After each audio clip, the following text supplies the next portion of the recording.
Arundequoit resident Suni Carlson has lots of memories of his athletic past. This was the first time I won the Swedish championship, 1937, 30 kilometers. Wednesday, Suni is celebrating his 90th birthday.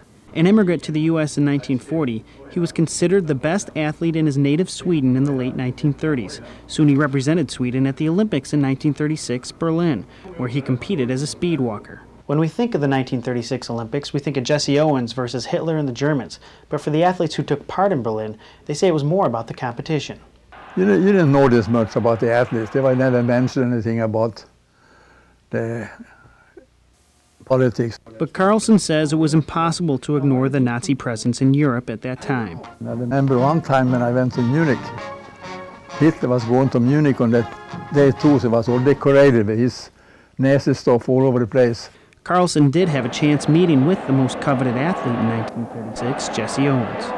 I met him in the hallway there in the Olympic Stadium before we got into the team. He come walking down on the side there, and I said, "Hello, Mr. Owens." And he said, "Hi." He said, "How are you?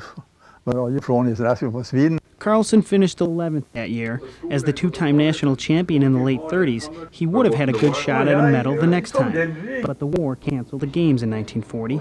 That's when he came to the U.S. and eventually moved to Rochester. I had an uncle in Fairport at that time, and he told me that looking for work. I said, "I'm looking for some work." So they said, "First thing you go to Kodak," he said, "then you look some other place." Carlson retired from Kodak 25 years later and lives in Arundequoit, thankful for his accomplishments and wondering what could have been. Dan Liddell for the 10 o'clock news. Yeah, that works out very good.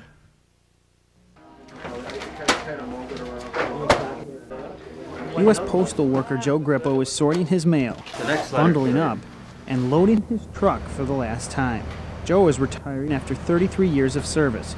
Today is the final time he will be making door-to-door rounds on his Brighton mail route, a route that has been special to his family since 1958.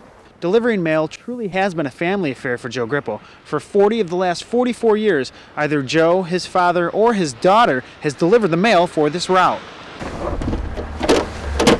Joe has been delivering mail since 1968.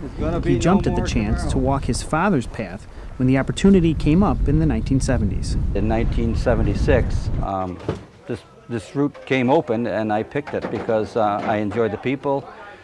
I enjoyed the route, period. And it's been his delivery route ever since. During that time, Joe has made some close friends along the 225 homes he delivers to. And today, he is saying goodbye. But I wanted to stop. Thank you so much. It's been my pleasure, buddy. I'm going to miss this guy. Okay. The emotion runs deep for some of Joe's patrons. For the past 40 years, Dr. Joe Gary has got his mail from a Grippo. First his father, now Joe. It's a service the doctor will no longer enjoy and will miss dearly. But the best part of Joe is that he's always up. He's always nice, never has a bad day. And I think the neighbors return that gesture too in like manner. Joe is like family to a lot of the neighbors on his route. He watches out for their homes and their dogs.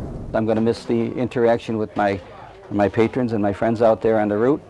And I'm also going to definitely miss these men and women in here because they've been part of my family for the last 25 years. Joe admits he will not miss the bitter cold days like today. But despite the fact there won't be another Grippo to replace him, Joe is looking forward to a long, relaxing retirement. Dan Liddell for the 10 o'clock news. CJ! Watch out! Kenny Woodward is back at it again at Ellison Park, even after witnessing one of two sledding accidents there yesterday. But this time he's playing it safe. I wasn't wearing my helmet yesterday, but after I saw him hit his head pretty badly, I said, I'm not going to take any chances, and I started wearing my helmet today. His mother Karen isn't too worried about his safety, but says she'll be keeping a closer eye on him from now on. We love sledding and we love all winter sports, so we're not going to give up on winter sports because of seeing one child yesterday have obviously a bad accident. But we're just trying to take preventative measures. And so is Monroe County. Its Parks Department has posted signs warning people that even though it is legal to go sledding down these hills, it can be dangerous.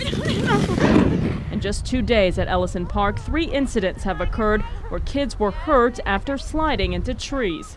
Sledders here at Ellison Park say they'll continue to come out here regardless of the risk. They say as long as they stay in the open spaces and away from those trees, they'll be okay. You know, I don't see what the big deal is. I went down the hill and it wasn't really that fast, so no, I wasn't too worried.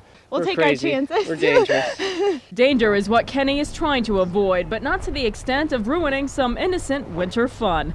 Emily Story, the 10 o'clock news.